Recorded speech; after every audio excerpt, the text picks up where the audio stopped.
Welcome to Padmashri kitchen. ఈరోజు మన recipe అరటికాయ ఫ్రై అండి. ఇది కొంచెం వెరైటీ ఫ్రై. ఆయిల్ వేసి ఉప్పుని ఫ్రై చేసి ఉప్పు కారం వేసుకుంటారు కదా, అలా కాకుండా ఇంకొక వెరైటీలో ఫ్రై ఉంటుంది.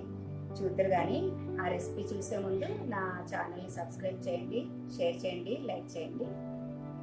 ఇంకో ఒక నిమ్మకాయ సైజు చింతపండు రసం ఇది మూడు అరటికాయలకి ఒక పెద్ద నిమ్మకాయ సైజు చింతపండు రసం సరిపోతుంది. ఇందులో ఒక 1/2 టీ స్పూన్ పసుపు, 2 స్పూన్లు సాల్ట్ వేసుకొని ఈ అరటికాయ ముక్కలు అందులో వేద్దాం. అనుకున్నప్పుడు కొంచెం ముందే వేస్తే అరటికాయలు ఒకదానికొకటి స్టిక్ అయిపోతూ ఉంటాయి. అందుకని ఈ చిట్కా పాటించుకుంటే మనం అరటికాయలు స్టిక్ అవ్వదు, తొందరగా బాయిల్ కూడా అయిపోతుంది. ఆ నీళ్లు స్టవ్ మీద పెట్టుకొని మనం అరటికాయ కట్ చేసుకునేసరికి అవి మరిగిపోతూ ఉంటాయి. ఇది ఇలా వేసుకుందాం. ఈ బాయిల్డ్ అయిపోయాక ఒక చిల్లుల గిన్నెలో తీసుకొని వాటర్ అంతా తీసేసుకోవాలి. ఇది ఉడికిపోయిందండి. కొంచెం ఉప్పు వేసాం కదా, ఉడికిపోయింది. ఇది వాటర్ అంతా తీసేసుకొని ప్లేట్లో వేసుకొని తీసుకొస్తాను. ఇందులో ఒక 2 టేబుల్ స్పూన్స్ ఆయిల్ వేద్దాం. వేసుకున్న తర్వాత పోపు సామాన్లు వేద్దాం. కొంచెం వేడయ్యాక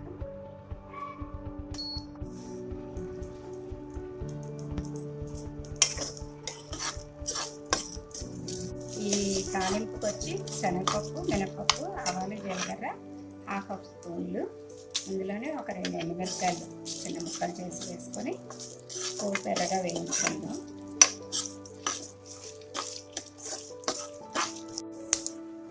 ఈ పోపు వేగిపోయింది. ఇప్పుడు ఇందులో మనం బాయిల్ చేసి పెట్టుకున్నాం కదా, ఉడికించి పెట్టుకున్నాం కదా, ఈ అరటికాయ ముక్కలు వేసేసి కొంచెం లో ఫ్లేమ్లో విడివిడిగా వేయించుకోవాలి. విడిగా కలిపేస్తే మళ్ళీ ముద్ద అయిపోతాయి. అందుకని లో ఫ్లేమ్లో. ఇది చూడండి, రెగ్యులర్గా ఫ్రై కూరలా కాకుండా కొంచెం పుల్లగా ఉప్పుగా, మళ్ళీ నేను మీకు ముందు చెప్పాను కదా, వంకాయ మెంతికారంకి ఈ మెంతికారం ఎక్కువ రెడీ చేసి పెట్టుకోండి, చాలా వంటల్లో ఇది వాడుకుంటాం మనం అని. మినపప్పు, శనగపప్పు, ధనియాలు, జీలకర్ర, మెంతులు, ఎండుమిరపకాయలు, వీటితో వంకాయ మెంతికూర దాంట్లోకి వెళ్ళి చూసారంటే మీకు ఈ రెసిపీ కూడా కనిపిస్తుంది. ఈ పౌడర్ దీంట్లో ఎక్కువ పడుతుంది, 2 స్పూన్లు. చూడండి, చేసి రెగ్యులర్ అరటికాయ ఫ్రై అంటే ఆయిల్లో ఫ్రై చేసి ఉప్పు కారం వేయడమే కాకుండా ఇలా కూడా అప్పుడప్పుడు చేసుకుంటాం మనం, చాలా బాగుంటుంది.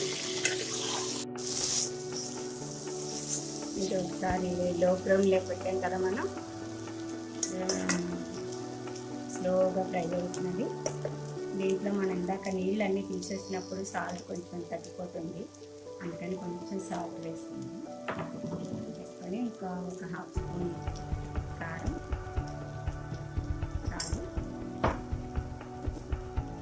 కొంచెం మనం ప్రిపేర్ చేసి పెట్టుకుంటాం కదా మెత్తి కారం, ఈ కారం ఒక 2 స్పూన్లు వేద్దాం.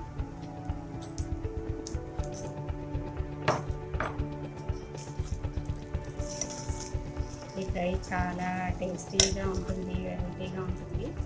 ఈ కారం పొడి వేసాం కదా, దాన్ని చాలా కమ్మటి టేస్ట్ వస్తూ ఉంటుంది, స్మెల్ వస్తూ ఉంటుంది. చూడండి, రెగ్యులర్గా అరటికాయ మనం మామూలుగా ఫ్రై చేసుకుంటే చాలా గట్టిగా అయిపోతుంది. ఇది అలా కూడా అవ్వదండి, చాలా బాగుంటుంది. రైస్లోకి చాలా బాగుంటుంది. ఒకసారి చేసుకొని చూసి నాకు కామెంట్ చెప్పండి. రెగ్యులర్గా చేసుకుంటూ ఉండండి. అరటికాయ ఫ్రై రెడీ అయిపోయింది. ఇందులో వేరే బౌల్లోకి షిఫ్ట్ చేసుకుందాం.